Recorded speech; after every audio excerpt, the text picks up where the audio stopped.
And we are back for round 3 of Wednesday Night Standard here at GameSwap in idyllic Mason, Ohio. All right. On the left, we have Mario Cribari with his Bant Wolf Spirits brew that he's been working on for about a month and a half, maybe a couple months now. And Kevin Hamilton on the right with Black Red Aggro. All right. Or we could call it Red Black Midrange too. It's just a red black deck. Yeah. Probably aggro. Sure.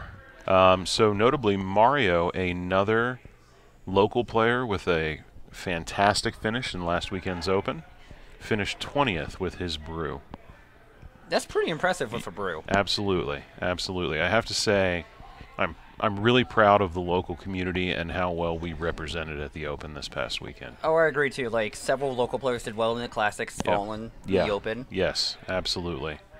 Absolutely, and I think it just speaks to the strength of the community here in Southwest Ohio. All right. So Mario with the Nebelgast Herald, who shares its ability with the other spirits in the deck, taps a creature when it comes into play, and other spirits will do the same. Kevin with a blistering start of... Oh, Noxus Gearhawk, I guess. Was that an Ammon Eternal? And also, of course, a Scrap Heap Scrounger. Mario flashes in a wolf spirit thingy, puts another counter on the Ammon, and taps it. Oh, that's not a Noxus Gearhawk. It just looked like one at one point. So I think this Ammon Eternal is an interesting card. Definitely the most playable of the quote-unquote Punisher mechanic cards that we've seen in a while. A 5/5 for 3 mana. Pretty good. Afflict 3 if it gets blocked. Gets a neg1 counter on it whenever an opponent casts a spell. And all the neg1 counters get taken off every time it deals combat damage to the opponent, correct? Right.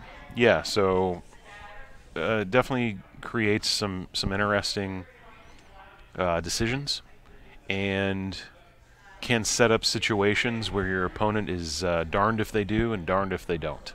Agreed. But, like, right here is a 2/2 now, so if for some odd reason it doesn't get to do damage at all, it just dies if Mario casts 2 more spells. Sure. But that's unlikely to happen. Sure. But at this point, he's gotten a decent amount of value out of his 3 mana investment. So Mario casts the Tamio, the only white card left in his deck, to make it Bant. It had been with Spell Queller, at least, if not Selfless Spirit. 2 cards which I think are excellently positioned in Standard right now. Agreed. Kevin with the removal spell and takes down the Tamio. So if Mario can double spell this turn, the 3 mana creature's going to die right here. And thankfully, it doesn't seem like he can. No, it looks like he's got a Rattle Chains in hand. Oh. I could be wrong, but I think he does.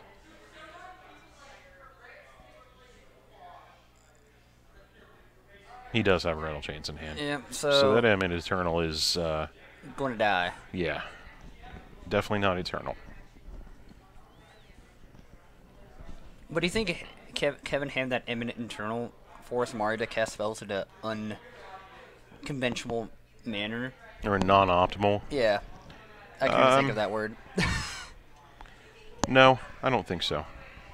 I think, Mario was going to cast his spells anyway. Alright. It doesn't look like he's been forced to make any decisions that he would not have made otherwise.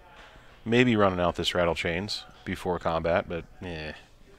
But that did kill it, so right. It was fine.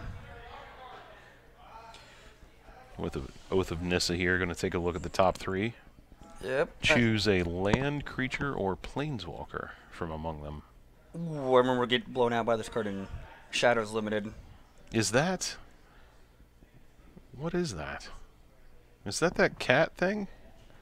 It can't be. There's no reason he would have cats with his wolves. That's just ridiculous. Yeah, like they just fight each other, right? I mean, the only time they don't is when there's Ghostbusters like things going on. All right. Cats and dogs living together. Oh no, it's Pack Guardian. Mass hysteria. All right, it's no cat. Okay.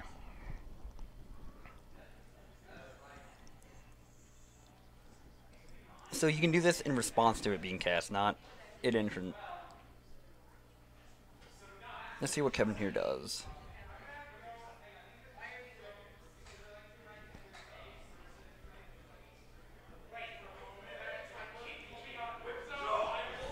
I mean, yeah, that's just a free block, right? Yeah. It turns on the revolt of the fatal push in Kevin's hand if he chooses to kill that Pat Guardian. And I probably would have personally, but yeah, I'm not real sure why we didn't do that, but you know, they're, like I said, they're his cards. He can play with them however he wants to. Yeah, like he might be thinking of something else that we aren't thinking of personally. Sure. Ooh, second Tameo. Freeze.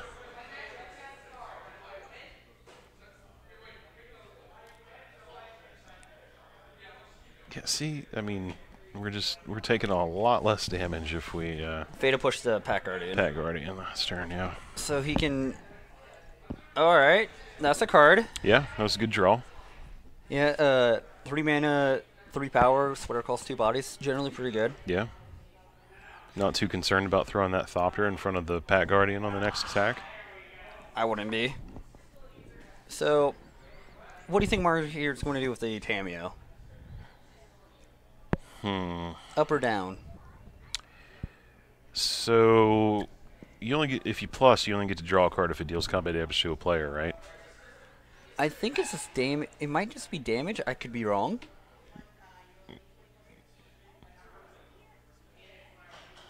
Oh, that's right. Yeah, it can target the opponent's creatures. Yeah. Yes. Deals combat damage. Okay. Okay. Yeah.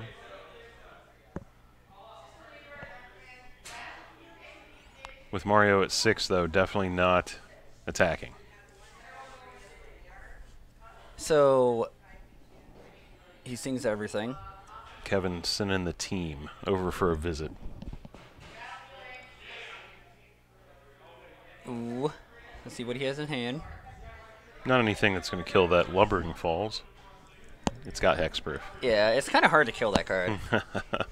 Other than in combat. Pretty much. Yeah, pretty sure Kevin has a glint sleeve siphoner in his hand. And that card's a beaten, let me tell you. Yeah, maybe if you're playing a bad deck like Blue-Red Control.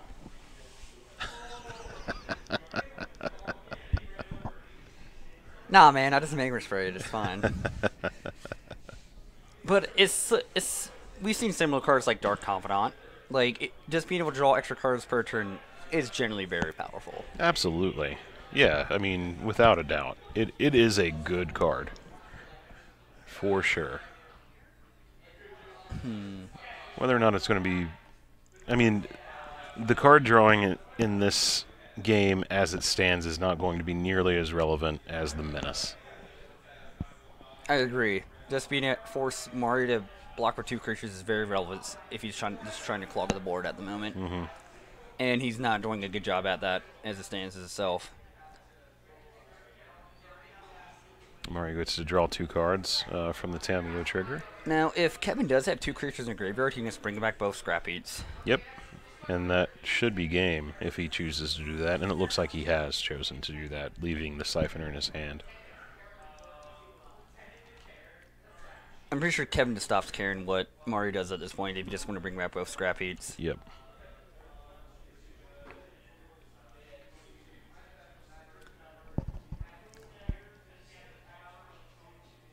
What does Peter Nalar read again?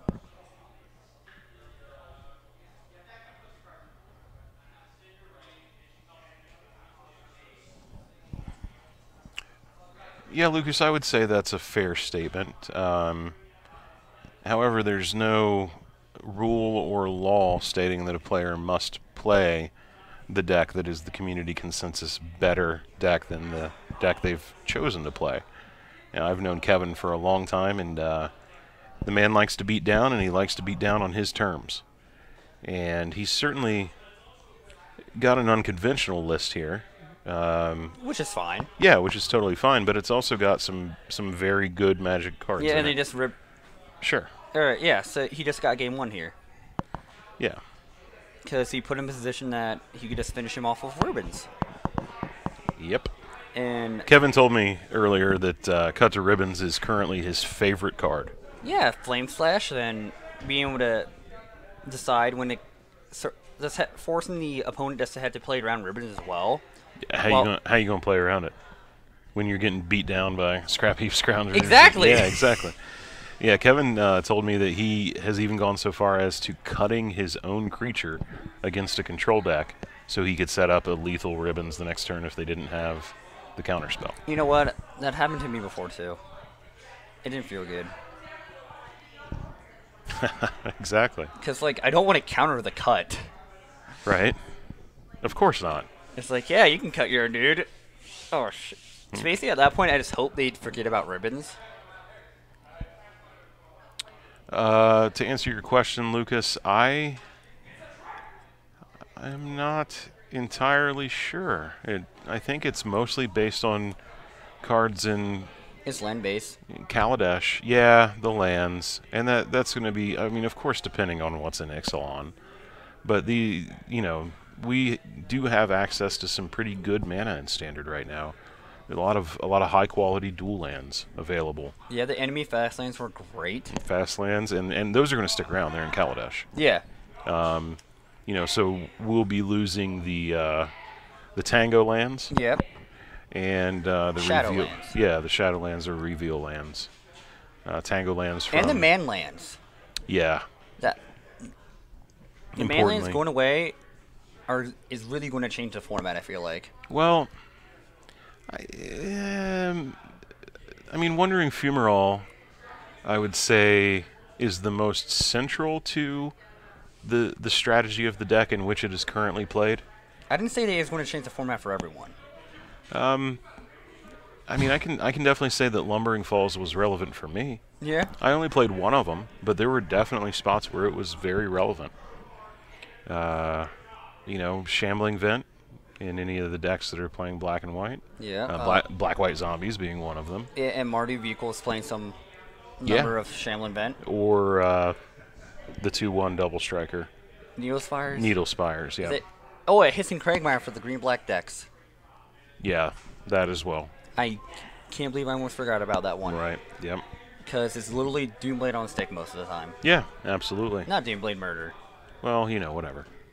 It's a removal spell. Yeah, it is a removal spell on a land.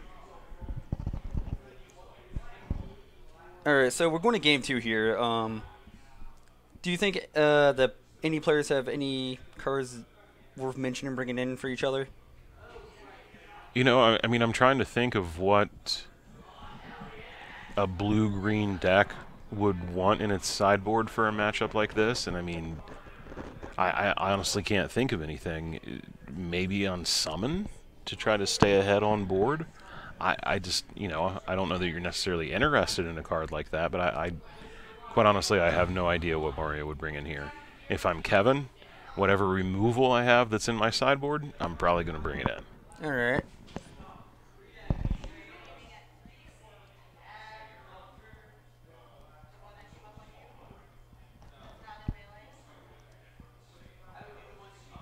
Yeah, Hostile Desert might be relevant going forward. Certainly since the black and red deserts have already proven themselves. Alright, so we got Energy Bob on the play. Yep. And then we got the Eminent Internal. Yep. Alright, and then he casts it, make it a 4/4. We got Stifle Bird. Mario flashes in a 3/1 flyer. Yeah, and I think that I do think this card is going to see significant play at some point. Maybe not yet, but definitely at some point.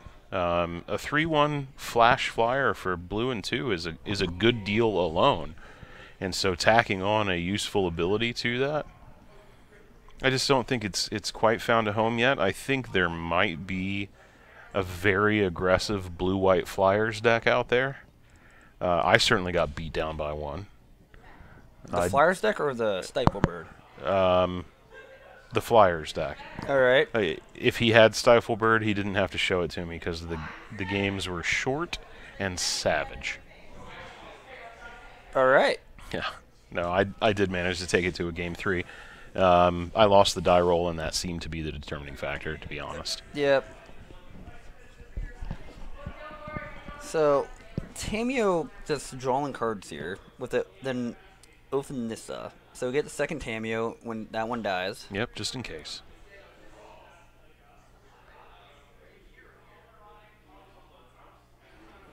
See, traditionally, I think I've seen Mario struggle against decks that are trying to present a wide board. Yeah, saying like his. There's just not a lot of options in blue and green to deal with these kinds of Yeah, things. like typically the best option would be Thigny Ice, in my opinion, but like he can't really play that card because he doesn't play a lot of non-creature spells. Exactly. So his best option is just like thrown out the window.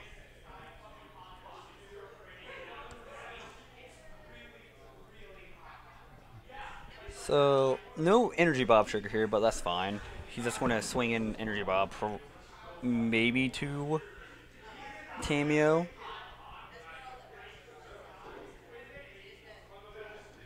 Takes her down to 1. Gets an energy trigger.